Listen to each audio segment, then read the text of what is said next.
హైదరాబాద్లో ABN Andhra Jyothi కార్యాలయంపై YCP మాజీ మంత్రులు మాజీ ఎమ్మెల్యేలు దాడి చేయడాన్ని ఒక శాసనసభ్యురాలుగానే కాకుండా ప్రజాస్వామ్యం మీద నమ్మకం ఉన్న వ్యక్తిగా కూడా ఈరోజు ఖండిస్తున్నాం.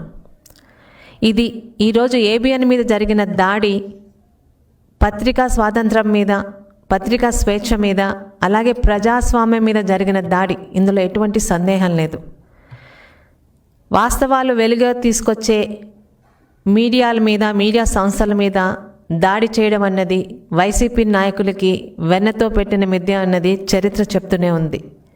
18 సంవత్సరాలుగా సాక్షి ఛానల్లో కానీ, సాక్షి మీడియాలో కానీ ఏ రోజైనా ఒక్కరోజు కూడా వాస్తవాలు రాయకుండా అబద్ధాల్ని నిజాలుగా, నిజాల్ని అబద్ధాలుగా వక్రీకరించే సాక్షి ఛానల్కి, సాక్షి పత్రికకి, వాళ్ళ యాజమాన్యానికి ఈరోజు నిజాలని నిర్భయంగా ప్రజల ముందు తీసుకురావడాన్ని సహించలేక చేసిన దాడి ఇది.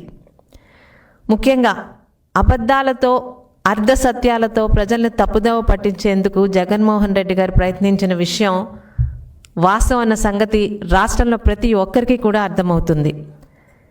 ముఖ్యంగా ఘోరాతి ఘోరమైన రాతలు ఏంటంటే, సాక్షి టీవీ ద్వారా, సాక్షి పత్రిక ద్వారా ముఖ్యంగా వైసీపీ నేతలు గత అధికారంలో ఉన్న 5 సంవత్సరాలు తెలుగుదేశం నాయకుల మీద, ముఖ్యంగా మాలాంటి మహిళా నాయకురాల మీద మీరు రాయించిన రాతలు కనీసం కుటుంబ సభ్యులతో కలిసి కూడా చదవలేనంత నీచమైన రాతలు. మరి అలాంటి రాతలు రాయించిన మీ సాక్షి పత్రికని మేమేం చేయాలన్నది మీ విజ్ఞతకే వదిలివేస్తున్నాం. ఈరోజు ప్రజాస్వామ్య వ్యవస్థలో 4వ స్తంభంగా నిలిచి ప్రజలకి అండగా నిలబడేటువంటి మీడియా సంస్థల మీద దాడులకు పాల్పడడం అన్నది వైసీపీ నేతల, వైసీపీ పార్టీ తాలూకా దిగజారుడు రాజకీయాలకి ఇది ఇంకొక ఉదాహరణ. 5 సంవత్సరాలు వైసీపీ అధికారంలో నిజాలని నిర్భయంగా రాసే పత్రికల మీద ఎలాంటి దాడులు చేశారో గత 5 సంవత్సరాలు రాష్ట్ర ప్రజలు చూస్తూనే ఉన్నారు. ఆఖరికి అసెంబ్లీలో జరిగే ప్రతి ఒక్కటికి ప్రజలకి తెలియాల్సిన అవసరం ఉన్నప్పటికీ కూడా వారికి సహకరించే 4-5 ఛానల్స్ని మాత్రమే లోపలికి తీసుకొని నిజాలని ప్రజలకి తెలియజేసేటువంటి ఎన్నో ఛానల్స్ని, ఈనాడు కానీ, ఏబిఎన్ కానీ, టీవీ5 కానీ అలాంటి నిజాలు చెప్పే ఛానల్స్ని బ్యాన్ చేసి ఒక అసెంబ్లీ వార్తలనే కాదు, కనీసం ఫైబర్ నెట్ ద్వారా ప్రతి ఇంటికి కూడా ఈ వార్తలను వెళ్ళనీయకుండా ఆ ఛానల్స్ని పూర్తిగా అణగదొక్కిన సంగతి గత 5 సంవత్సరాలు ఒకసారి ప్రజలకి ఈ సందర్భంగా గుర్తు చేస్తున్నామండి. ఆంధ్ర రాష్ట్రంలో ప్రజలకి నిజాలు తెలియకూడదు, వారు చెప్పినవే చేసినవే అబద్ధాలని ప్రజల ముందుకు తీసుకెళ్లాలని ఆ రోజు ఎలాగైతే అటువంటి రాజకీయాలు చేశారో ఈరోజు ప్రజలు 11 సీట్లకి పరిమితం చేసి ఇంట్లో కూర్చోపెట్టిన సిగ్గు లేకుండా, సిగ్గు పడకుండా ఈరోజు తానా అంటే తందానా అనే ఆ మతి లేని నాయకులతోని ఈరోజు ఇలాంటి దాడులు చేయిస్తున్నారు వైసీపీ ప్రభుత్వం, వైసీపీ పార్టీ. ఇక ఇదన్నిటికీ దేనికి కారణమంటే అమరావతికి ఈరోజు చట్టబద్ధత వచ్చేసింది. అది భరించలేక ప్రజల తాలూకా డైవర్షన్ పాలిటిక్స్లో ప్రజల్ని పక్కదారి పట్టించడానికి ఈరోజు దాడులు. ఎక్కడండి ప్రజాస్వామ్యం? ఈరోజు బాధగా ఉంది. అంటే అధికారం పోయినా కూడా ఇలాంటి దాడులు చేయడం ద్వారా రోజు రోజుకి వైసీపీ నాయకులు వారు ఎంత నీచానికి దిగజారుతున్నారో ప్రజలకి ఈ సందర్భంగా ఒక్కసారి అర్థం అవ్వాలి కూడా. రాష్ట్ర ప్రజల ఉజ్వల భవిష్యత్తు కోసం ప్రజా రాజధాని అమరావతిపై తప్పుడు ప్రచారం చేస్తూ ప్రశ్నించిన వారిపై దాడులకి ఇలా పాల్పడడం ఇది వైసీపీ సంస్కృతి. ప్రజా రాజధాని అమరావతి చట్ట పద్ధతి గురించి ఈరోజు మొత్తం రాష్ట్రం, నా రాష్ట్రం బాగుండాలి, నా రాష్ట్రానికి ఒక రాజధాని ఉండాలి, ఆ రాజధాని అమరావతి కావాలని కోరుకుంటున్న ప్రతి ఒక్కరూ ఈరోజు పండుగలు చేస్తుంటే అమరావతి మీద తన కసిని, పగని, కుట్రని ఈరోజు ఈ విధంగా అమరావతి గురించి నిజాలు చెప్తున్న ఏబిఎన్ ఆంధ్రజ్యోతి మీద, అలాగే ఆ పత్రికా యాజమాన్యం మీద, వారి తాలూకా ఆస్తుల మీద దాడులు చేయడం అనేది ఎంత హేయమైన చర్యో ప్రజలందరూ కూడా ఒకసారి ఆలోచించాలి. ఇలాంటి వాళ్ళకి 5 సంవత్సరాలు మన అధికారం కట్టబెట్టాం. వారికి నచ్చని వాళ్ళు ఇటు ప్రజలైనా, పత్రికలైనా, ఎవరైనా సరే వాటి మీద దాడులకి పాల్పడి వాళ్ళ ఆస్తుల్ని పాడు చేసి, వీలైతే ఎంతమంది ప్రాణాలని జై జగన్ అనలేదని నడి రోడ్డు మీద పీక కోసి చంపేసిన కోట చంద్రయ్య గారి గురించి కూడా ఈరోజు ఒకసారి మనం ఆలోచించాలి. 5 సంవత్సరాల అరాచక పాలన అధికారంలో, ఈరోజు అధికారంలోంచి తీసేసినా కూడా వీళ్ళ బుద్ధులు మారవు. ఈ వైసీపీ డిఎన్ఏలోనే ఉంది దాడులు ప్రజల మీద, వీలైతే అరాచకాలు. ఈరోజు ఆంధ్రుల కలర రాజధానికి రాష్ట్రంలోనే కాదు దేశంలో అన్ని ప్రతిపక్ష పార్టీలు ఒక్క తాటిన మనకి ఈరోజు సమర్థిస్తే, ఈరోజు రాష్ట్రంలో ఉండి ఏ రాష్ట్రానికైతే రాజధాని 5 సంవత్సరాలు వాళ్ళ హయాంలో లేకుండా చేశారో, ఏ రాష్ట్రానికైతే అమరావతి రాజధానిని అధికారంలోకి రాకముందు చెప్పి అధికారంలోకి వచ్చాక అమరావతిని నాశనం చేశారో, ఈరోజు అదే అమరావతి కళ్ళ ముందు సాక్షాత్కరించడాన్ని భరించలేక సహించలేక వారి తాలూకా ఉక్రోషం కుట్రలు అన్నీ ఈ రూపంగా దాడుల రూపంలో బయటకు వస్తున్నాయి. ఈరోజు అనుకోవచ్చు దాడి జరిగింది ఒక ఏబిఎన్ మీద కదా అని, కానీ ఇది ఏబిఎన్ మీద ఆంధ్రజ్యోతి మీద జరిగిన దాడి కాదు. ప్రజాస్వామ్యంగా మనకి రాజ్యాంగం ఇచ్చిన హక్కుని, నిజాల్ని నిర్భయంగా చెప్పాలనే హక్కుని రేపు ఉదయం పత్రికల ద్వారా కాదు ప్రజలు కూడా చెప్పినా కూడా ఇటువంటి దాడులకి పాల్పడే కుట్రలు ఈరోజు వైసీపీ నాయకులు చేస్తున్నారు. ఇది ప్రజాస్వామ్యం మీద జరిగిన దాడి. ఏబిఎన్ అన్నది ఈరోజు నిజాల్ని నిర్భయంగా ఎవరు తప్పు చేసినా ప్రజల ముందుకు తీసుకొస్తుంది. అలాంటిది ఈరోజు మనందరి కలల అమరావతిని ఇబ్బంది పెట్టడానికి జగన్మోహన్ రెడ్డి తీసుకొచ్చిన ఒక హాస్యాస్పద మాట మావిగన్. నిజంగా సిగ్గుపడుతున్నామండి. ఆంధ్ర రాష్ట్రంలో ఉండి తెలుగువాడై ఉండి తన రాష్ట్రానికి రాజధాని వచ్చే తరుణంలో ఇలాంటి బుర్ర తక్కువ మాటలు, మతిలేని మాటలు మాట్లాడుతున్న జగన్మోహన్ రెడ్డి గారు. అంతకన్నా ఆశ్చర్యం ఏంటంటే తానా అంటే తందానా అనే నాయకులు వాళ్ళు ఏం మాట్లాడుతున్నారో కూడా అర్థం కావట్లేదు. మావిగన్ అనే మాట ఈరోజు ఆంధ్ర రాష్ట్రంలోనే కాదు, భారతదేశంలోనే కాదు, ప్రపంచవ్యాప్తంగా తెలుగువారు ఉన్న దగ్గర అంతా కూడా ఈరోజు హాస్యాస్పదంగా మారింది. అరే బుర్ర ఉండి మాట్లాడా నిజంగా జగన్మోహన్ రెడ్డి గారు? ఒక పదాన్ని తీసుకొని వచ్చి, అంటే ఒక రాష్ట్ర రాజధాని అంటే ఎంతటి ప్రాముఖ్యత ఉందో కానీ ఆయన మాటల్లో రాష్ట్ర రాజధాని పట్ల అంత తేలిక భావం, ఏదో ఒకటి ఎవరో ఒకటి తీసుకొచ్చేస్తే సరిపోతుందనే మాటలు ఈరోజు ప్రతి ఒక్క తెలుగువాడు కూడా సిగ్గుపడుతున్నాం. ఇలాంటి వ్యక్తి రాష్ట్రంలోని ఒక 5 సంవత్సరాలు ముఖ్యమంత్రిగా చేశాడు. ఆయనకి నిజంగా అవగాహన ఉందో లేదో, లేకపోతే అవగాహన లేకుండానే 5 సంవత్సరాలు తన ముఖ్యమంత్రి పదవి పూర్తి చేశాడోలేమో, కానీ ఒక రాజధాని గురించి ఎవరైనా కానీ ఈరోజు ఇది అందరూ మనం పార్టీలు వేరైనా మన రాష్ట్రంలో మనం అందరం కలిసి ఉంటున్నాం. రాష్ట్రం అభివృద్ధి చెందితే రాష్ట్రంలో ఉన్న ప్రతి ఒక్క పౌరులకి కూడా అభివృద్ధి ఈరోజు అందరికీ సమానంగా చెందుతుంది.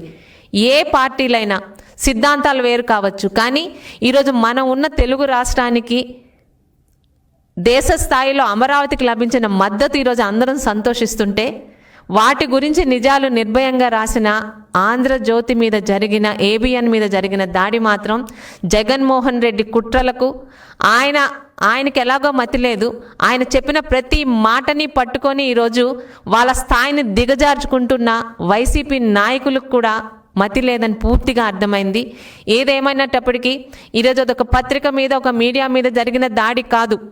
ఆంధ్ర రాష్ట్రంలోని ప్రజాస్వామ్యయుతంగా మనందరం వెళ్తున్నందుకు ఈరోజు ఏం మాట్లాడినా, నిజాలు మాట్లాడినా రేపు నుంచి ప్రతి ఒక్కరి మీద కూడా ఇలాగే దాడి చేస్తాము అని చెప్పి ఒకసారి వాళ్ళ నీచ సంస్కృతిని, వారి తాలూకా అకృత్యాల్ని మరొకసారి వైసీపీ నాయకత్వం ఈరోజు బయట పెట్టుకుందండి.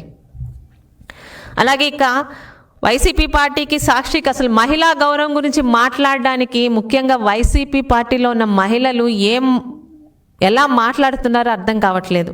గత 5 సంవత్సరాలు మీరా మహిళల గురించి మాట్లాడేది. ఈరోజు మాలాంటి ఎంతోమంది టీడీపీలో కానీ, అలాగే నిజాలు నిర్భయంగా మాట్లాడే మహిళల గురించి నీచంగా మీ తాలూకా సోషల్ మీడియా నడిపిన వ్యక్తి స్వయంగా భారతీరెడ్డి గారి పర్సనల్ సెక్రటరీ అన్న సంగతి కూడా అందరికీ తెలుసు. నీచంగా ఈరోజు మేము కానీ, మా కుటుంబాలు కానీ, మా ఇళ్లలో పిల్లలు కానీ బాధపడే వ్యక్తిగా అశ్లీలంగా, అసభ్యంగా రాయించిన వాళ్ళు మీరు.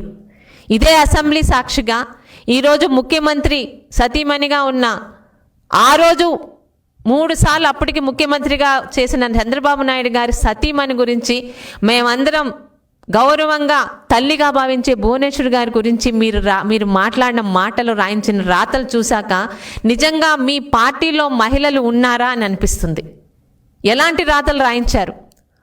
సాక్షాత్తు ముఖ్యమంత్రి గారు సతీమణి దగ్గర నుంచి టీడీపీలోని ప్రతి ఒక్క మహిళా కార్యకర్తల దగ్గర నుంచి మాలాంటి టీడీపీని సపోర్ట్ చేసే ప్రతి ఒక్కరి గురించి కూడా మీరు రాయించిన రాతలు ఈ రోజుకి ఉన్నాయి, అదే సోషల్ మీడియాలో ఉన్నాయి. ఒక్కసారి అవి తీసి చూపిస్తే మీరు మీ తలలు ఎక్కడ పెట్టుకుంటారో కూడా మాకు అర్థం కావట్లేదు. ఈరోజు మీరు మహిళా నాయకత్వం గురించి మహిళల గురించి మాట్లాడుతున్నారు. ఏం మాట్లాడుతున్నారండి? మీ నాయకుడు, మీరు చెప్పుకుంటున్న అధినాయకుడు జగన్మోహన్ రెడ్డి తన సొంత తల్లి చెల్లి గురించి కూడా ఈరోజు మీ పత్రికల్లో రాయిస్తున్నారు. మీరు మహిళల గురించి మాట్లాడుతున్నారు. అధికారం పదవి తప్పితే మీకు అసలు ఏమీ కనిపించట్లేదు. ఆ అధికారం రావడం కోసం ఏవో మాట్లాడారు. ఈరోజు అధికారం పోయాక కూడా అధికారం మత్తులో మళ్ళీ అవే మాటలు మాట్లాడుతున్నారు. నిజంగా నిజాలను రాస్తే పత్రికల మీద దాడులు చేస్తున్నారు కదా. మరి గత 5 సంవత్సరాలు కాదు, ఈ రోజుకు కూడా 18 సంవత్సరాలుగా మీ సాక్షి ఛానల్లో కానీ సాక్షి పత్రికలో కానీ ఒక్కటైనా నిజం వచ్చిందా? నిజాల్ని అబద్ధాలని నిజాలుగా రాసిన మరి మీ సాక్షి పేపర్ల మీద, సాక్షి యాజమాన్యం మీద ఈరోజు ప్రజలందరూ తిరగబడితే మీ పరిస్థితి ఎలా ఉంటుందో ఒక్కసారి ఆలోచించుకోమని చెప్తున్నాను. ఈరోజు చట్టాన్ని అమలు చేసే చంద్రబాబు నాయుడు గారు ఈరోజు ముఖ్యమంత్రిగా ఉన్నారు కాబట్టి ఈరోజు ఇంకా సాక్షి మీడియా కానీ సాక్షి పత్రిక కానీ మర్యాదగా ఉంది. చంద్రబాబు నాయుడు గారు ఒక్క మాట అంటే చాలు ఈరోజు అబద్ధాలని జనాల్లోకి తీసుకెళ్తున్న మీ మీడియా సంస్థల మీద ప్రజలు కానీ మేము కానీ చేసే దాడులు మీరు తట్టుకోగలరా అని ఒక్కసారి ప్రశ్నిస్తున్నాను మీకు. ఇక ప్రజా రాజధాని అమరావతి చాలా ఎంత సంతోషంగా ఉందంటే, ఒక బిడ్డకి జన్మనివ్వడానికి తల్లి 9 నెలలు కష్టపడుతుందండి. కానీ చంద్రబాబు నాయుడు గారు 2014లోని మనకి రాజధానిని లేకుండా 2 రాష్ట్రాలని విడదీసి నడి రోడ్డు మీద పెట్టినప్పుడు 10 సంవత్సరాలు హైదరాబాద్ను ఉపయోగించుకోవచ్చు మీరు అన్నా కూడా తెలుగువాడి ఆత్మగౌరవం, తెలుగువాడి పౌరుషంతో మన గడ్డ మీద నుంచే నేను పరిపాలన చేస్తానని ఆయన ఆ రోజు ఎటువంటి సౌకర్యాలు లేకపోయినా అమరావతి వచ్చారు. ముఖ్యమంత్రి కదా, నేను ఏది చెప్తే అది అమరావతి అని ఈరోజు జగన్మోహన్ రెడ్డి చెప్తున్న కబుర్లు ఆ రోజు ఆయన చెప్పలేదు. ప్రజలందరూ ఆమోదయోగ్యంగా ఒక కమిటీని వేశారు. ఆ కమిటీ రాష్ట్రంలో ఉన్న అన్ని ముఖ్య నగరాలు తిరిగింది. ఈరోజు జగన్మోహన్ రెడ్డి విశాఖపట్నాన్ని రాజధాని చేస్తానని కనీసం 5 సంవత్సరాలు అక్కడ ఒక్క ఇటుక కూడా పెట్టకుండా తనకి తన పట్టపురానికి మాత్రం ఋషికొండని బోడి చేసి 100 కోట్లు ప్రజాధనం తగిలిపెట్టి అక్కడ ఒక ప్యాలెస్ కట్టుకున్నారు. కానీ 5 సంవత్సరాలు 3 రాజధానులు అన్నారు, 30 రాజధానులు అన్నారు, ఒక్క దగ్గర కూడా ఒక ఇటుక పెట్టలేదు. అమరావతిలోనే ఇల్లు కట్టుకున్నాను, అమరావతి నా రాజధాని అని 2019 ఎన్నికలకు ముందు నమ్మించిన ఈ జగన్మోహన్ రెడ్డి 2019 ఎన్నికల తర్వాత అమరావతిని నాశనం చేయడానికి ఎన్ని కుట్రలు పన్నారో మీ అందరూ చూశారు. అదే చంద్రబాబు నాయుడు గారికి అంటే ఒక ప్రజా పాలకుడికి, ఒక ప్రజా నాయకుడికి, ఒక పనికిరాని అసమర్థ వ్యక్తికి ఉన్న తేడా చెప్తున్నాను. చంద్రబాబు నాయుడు గారు 2014లో వచ్చారు. అమరావతి అన్ని ప్రాంతాలకి మధ్యలో అందరికీ అందుబాటులో ఉంటే బాగుంటుందన్నారు. అలాగని ఒక కమిటీని వేశారు. రాష్ట్రంలో అన్ని నగరాలకి పంపించారు. అందరి సమ్మతితో అమరావతిని నిర్ణయించారు. ఆ రోజు అప్పుడు ప్రతిపక్ష నాయకుడు కన్నా ఇదే జగన్మోహన్ రెడ్డి అమరావతికి సపోర్ట్ చేస్తున్నామని మాట్లాడిన చిలక పలుకులు ఈరోజు మీడియాలోని సంక్షిప్తమై ఉన్నాయి, ఎక్కడికి వెళ్ళిపోవు. ఆ రాజధానికి ఇక్కడున్న ప్రజలందరూ అంగీకారంతో ప్రపంచంలో ఎక్కడా లేని విధంగా 30,000 ఎకరాలు సాదాసీదా పేద రైతులు కూడా మన భూములకి రేపు ఉదయం సార్థకత కల్పిస్తున్నారు, మన భవిష్యత్ తరాలు బాగుంటాయని ఒక వ్యక్తి మీద నమ్మకంతో ఆ రోజు అమరావతిని వాళ్ళందరూ అంగీకారం తెలిపారు. ఆ రోజు మోడీ గారి చేత శంకుస్థాపన చేయించారు. పవిత్రమైన జలాలు, నదీ జలాలు, మట్టిని తీసుకొచ్చి ఎంతో పవిత్రంగా ఆ కార్యక్రమం పూర్తి చేశాం.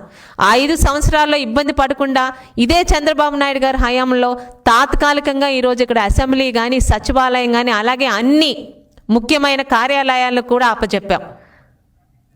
అంత కష్టపడ్డారు చంద్రబాబు నాయుడు గారు. మరి 2019లో వచ్చిన జగన్మోహన్ రెడ్డి సిగ్గు లేకుండా ఇదే అమరావతిలో అదే సచివాలయాన్ని, అదే అసెంబ్లీ హాల్ని ఉపయోగించుకొని అమరావతి మీద తన కుట్రని, కక్షని ఎలా వెళ్ళగక్కాడో మనందరికీ తెలుసు.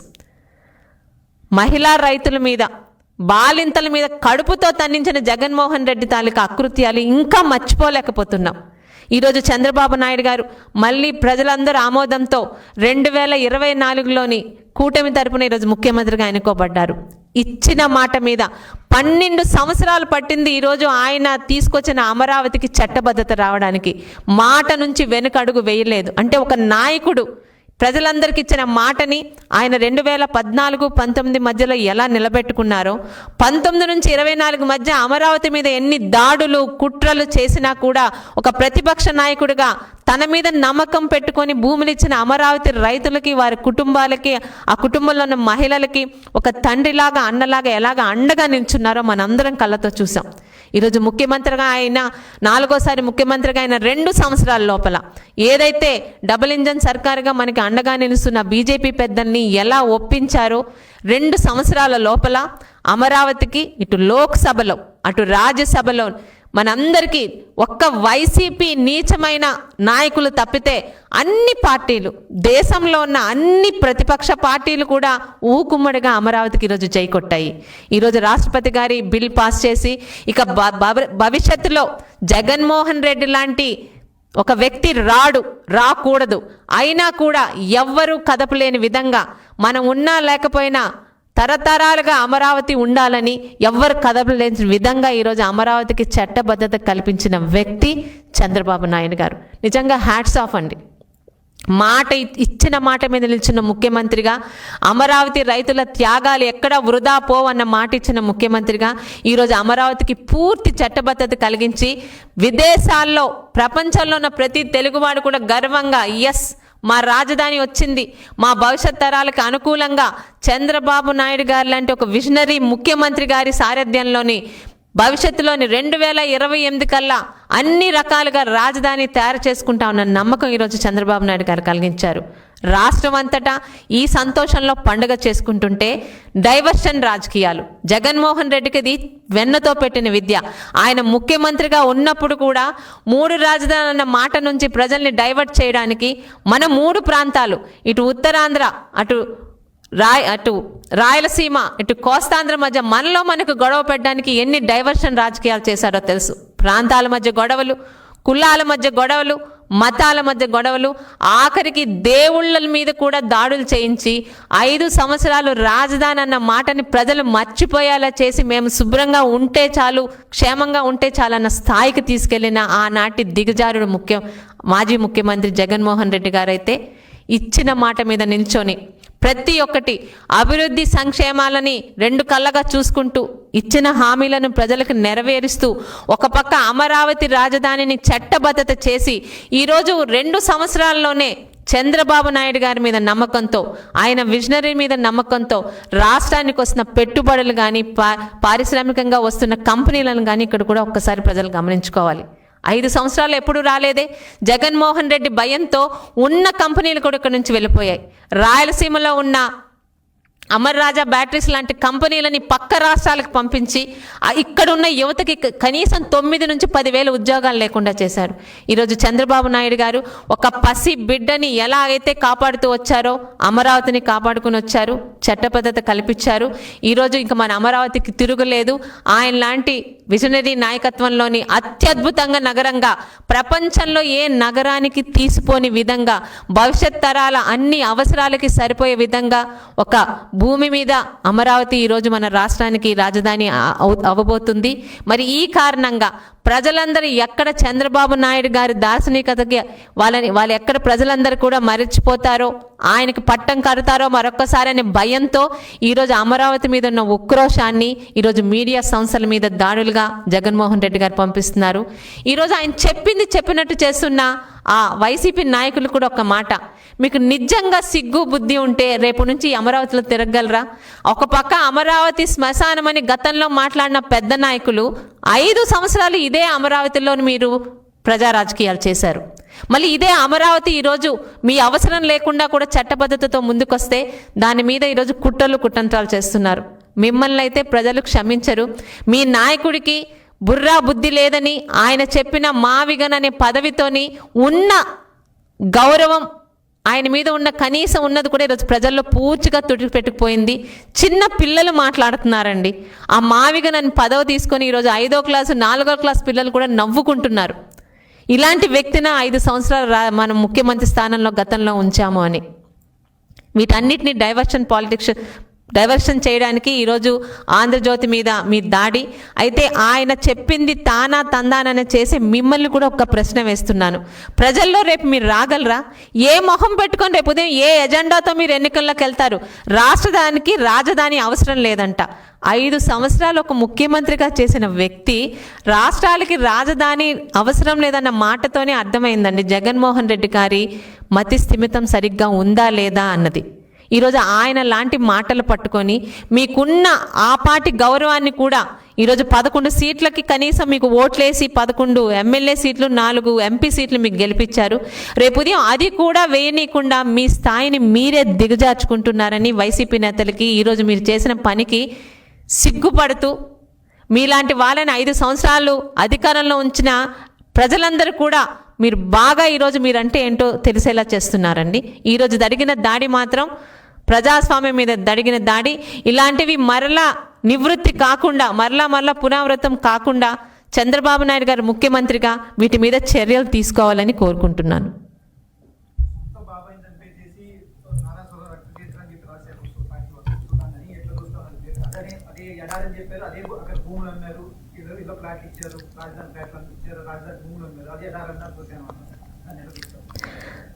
ఈరోజు చెప్పిన మాట రేపు ఆ మాట మీద జగన్మోహన్ రెడ్డి గారు నిల్చోరని, అమరావతి 3 రాజధానులు కాస్త ఈరోజు మావిగన అయినప్పుడే మీకు అర్థమైంది కదండి.